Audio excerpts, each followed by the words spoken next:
네, 안녕하십니까. 어제 무성민교회 신원호 목사입니다. 제가 유튜브로 하는 것은 바른 진리의 말씀을 전해서 믿음을 세우고 이단에 빠진 사람들을 돌아오게 하기 위한 것입니다. 그렇게 하기 위해서 천주교와 개신교의 차이 8가지를 올렸고, 신천지는 교회가 아닙니다. 공산주의, 여호와의 증인에게 묻는 8대 질문, 안식교인에게 묻는 10대 질문, 안상홍 하나님의 교회에 묻는 21가지 질문을 올렸습니다. 이미 이단에서 돌아온 분들이 계십니다.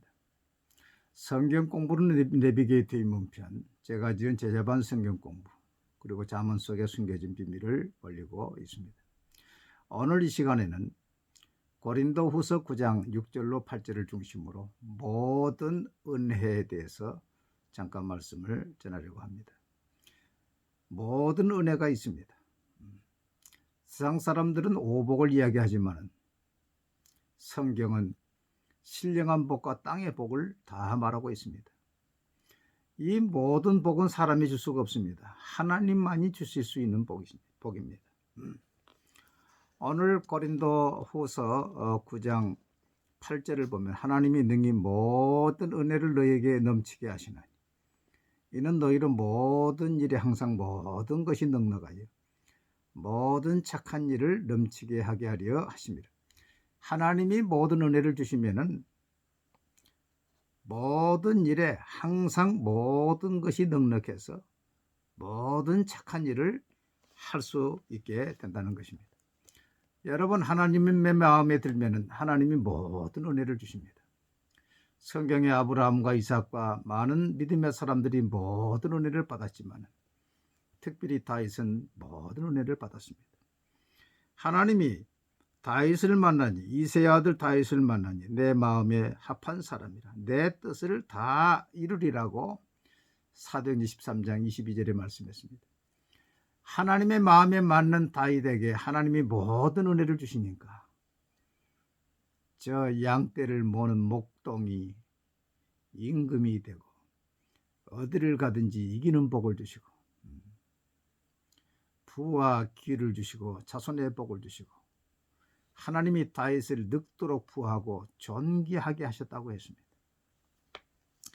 여러분, 이 하나님의 복을 다윗이 고백하기를 여호와는 나의 목자이시니 내게 부족함이 없으리로다. 부족함이 없다고 했습니다. 여러분, 이 복을 다 받으시기를 바랍니다. 하나님의 마음에 들면은 하나님이 그를 건강과 장수의 복을 주십니다. 시편 91편 18절에 내가 장수함으로 저를 만족해 하며 시편 75편에 보면은 물은 높이는 일이 동쪽에서나 서쪽에서 말미암지 아니하며 남쪽에서도 말미암지 아니하고 오직 재판장이신 하나님이 이를 낮추시고 저를 높이시는, 자기가 아무리 높아질라 해도 하나님이 높여주지 않으시면 안 됩니다. 역대상 29장 12절에 보니까 부와 기가 주께로 말미암고 또 주는 만물의 주제가 되사 손에 권세와 능력이 있으니 모든 일을 크게 하심과 강하게 하심이 주의 손에 있나이다. 다윗이 고백했지. 부와 기, 크게 함과 강하게 하심이 하나님의 손에 있다는 거예요. 신명기 18장에도 보면 성읍에서도 복을 받고 들에서도 복을 받을 것이며 내 몸의 자녀와 내 토지의 소산과 내 짐승의 새끼와 소와 양의 새끼가 복을 받을 것이며 내 광주리와 떡반죽 그릇이 복을 받을 것이며 내가 들어와도 복을 받고 나가도 복을 받을 것이며 이 나들복, 나가도 복을 받고 들어와도 복을 받는 복을 받는. 잠언 19장 14절에 보면 집과 재물은 조상에게서 상수하거니와 슬기로운 아내는 여호와께로서 말미암아. 누가 좋은 아내 좋은 배필을 주시겠어요?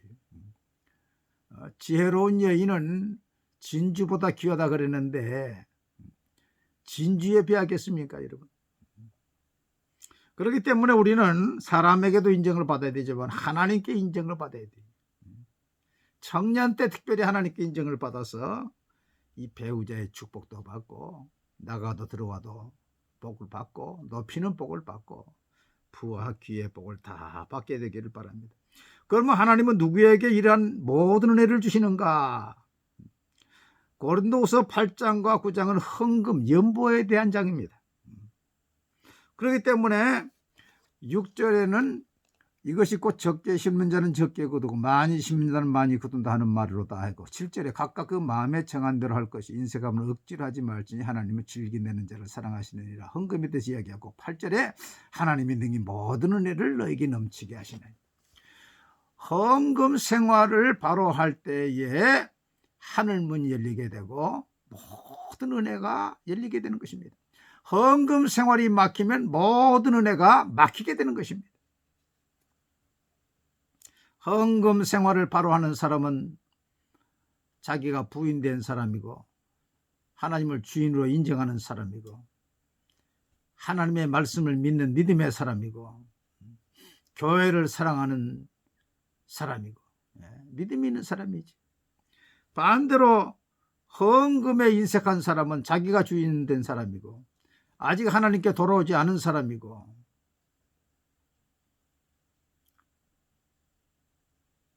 이 하나님의 은혜 말씀을 약속을 믿지 않는 사람, 믿음이 맺지 않은 사람이고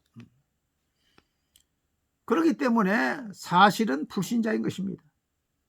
그래서 하나님은 우리가 드린 대로 축복하시는데 헌금에 인색하니까 모든 은혜가 막히고 마는 것입니다.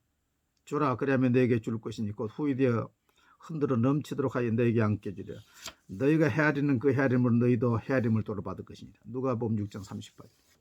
스스로 속이지 말라. 하나님은 없인 여김을 받지 아니하시나니 사람이 무엇으로 심든지 그대로 거두리라. 헌금 생활을 잘해야 모든 복이 임하게 됩니다. 제가 이 말씀을 준비하면서 찬송가 327장이 생각이 났습니다. 주님 주시라 병 믿음 얻기 위해 너는 정성껏 기도해나 주의 제단 앞에 모두 바치기 전 복을 받을 줄 생각 마라. 주님 주실 화평 믿음 얻기 위해 너는 정성껏 기도했나 주의 제단 앞에 모두 바치기 전 복을 받을 줄 생각 마라. 물질의 주인이 주님이 돼야 복을 받지요. 그렇지 않고는 복을 받을 생각을 하지 말라는 것이. 이 찬송가 중에 이런 무서운 찬송가가 있어요. 특별히 3절에는 주의 제단 앞에 모두 바친 후에 주와 온전히 사귀겠네. 딴 주머니를 차고 있을 때는 주와 사귐이 되잖아요. 주님의 역사가 나타나질 않습니다. 에레미야 5장 25절에 보면 이런 말씀이 있습니다. 너희 죄가 너희로부터 좋은 것을 막았느니라. 여러분 하나님께서 우리에게 모든 은혜를 주고 싶어 하지만은 나의 불신앙, 나의 불순종이 하나님으로부터 오는 모든 은혜를 막고 있는 것입니다. 그러면 어떻게 헌금을 드려야 됩니까? 첫째로 헌금과 구제는 하나님을 찬양하는 예물도 되지만은 동시에 심고 거두는 농사와 같다는 것을 알아야 됩니다. 헌금은 헬라어로 유로키아인데 찬양, 복이라는 뜻입니다. 물질로 하나님을 찬양하는 것이고 동시에 복의 씨앗을 심는 것입니다. 오늘 본문에도 이것이 곧 적게 심은 자는 적게 거두고 많이 심은 자는 많이 거둔다는 말이로다. 헌금에 대해서 이야기하고 있어요. 심고 거둠에 대해서 이야기하고 있어요. 10절에도 씨와 먹을 양식을 주시는 이가 너희 심을 것을 주사 풍성하게 하시고 너의 의의 열매를 더하게 하시라니. 헌금은 하나님의 밭에, 정직하신 하나님의 밭에 복의 씨앗을 심는 것입니다. 그렇기 때문에 둘째로 인색함으로는 억지로 하지 말고 많이 즐거움으로 심어야 하는 것입니다. 여러분 믿음 없는 사람들은 헌금을 허비로 생각하기 때문에 인색합니다. 그러나 믿음에 있는 사람은 헌금을 하나님께 영광 돌리는 것이고 복의 씨앗을 심는 게 되기 때문에 더 많이 심고 어디다가 심을까를 염려하는 것입니다. 여러분 봄이 되면 농사꾼들은 마음이 바쁩니다. 땅을 갈고 씨를 뿌리고 땅이 없는 사람은 남의 땅이라도 어디 빈 땅이라도 거기다가 농사를 짓고 그것도 없으면 베란다에다가도 시럽볼에다 흙을 담아서 농사를 짓고 또 어떤 사람은 옥상에다가도 농사를 짓습니다. 왜 그렇습니까? 농사가 기뻐요. 농사를 지면 먹을 것이 나옵니다. 풍성합니다. 마찬가지로 헌금도 농사입니다. 영적인 농사예요. 헌금의 은혜를 받지 않은 사람은 어떻게든지 씨를 뿌리지 않으려고 피하고 싸매고 감추지만은 헌금의 은혜를 알고 영적 농사를 지어본 사람은 하나님 앞에 드리고 이웃에게 구제할 때에 어디로 물질을 흘려보낼까, 어디 좋은 땅에 심을까를 염려하는 것입니다. 이처럼 큰 차이가 있는 것입니다. 그러므로 여러분, 모든 은혜를 받고 싶은 성도들은 물질 문제를 해결하기를 바랍니다. 하나님 앞에 풍성하시기를 바랍니다. 하나님 앞에 물질이 정직하게 돌아가시기를 바랍니다. 그럴 때 하늘 문이 열리고 쌓을 것이 없는 복을 주시고 나가도 들어가도 우양의 새끼까지도 복을 받게 되는 것입니다. 오늘 결단하기를 바랍니다. 한번 따라하세요. 나는 모든 은혜를 받아 모든 일에 항상 모든 것이 넉넉하여 모든 착한 일을 넘치게 하는 자가 되기로 결심합니다. 그렇게 하기 위하여 헌금에 인색하지 않고 많이 즐겁게 드릴 것을 작정합니다. 여러분 작정하시고 실천하십시오. 그러면 여러분에게 하늘문이 열리고 모든 은혜가 넘쳐서 항상 모든 것이 넉넉하게 되고 모든 일에 모든 착한 일을 할 수 있는 능력을 갖추는 자가 될 것입니다. 감사합니다.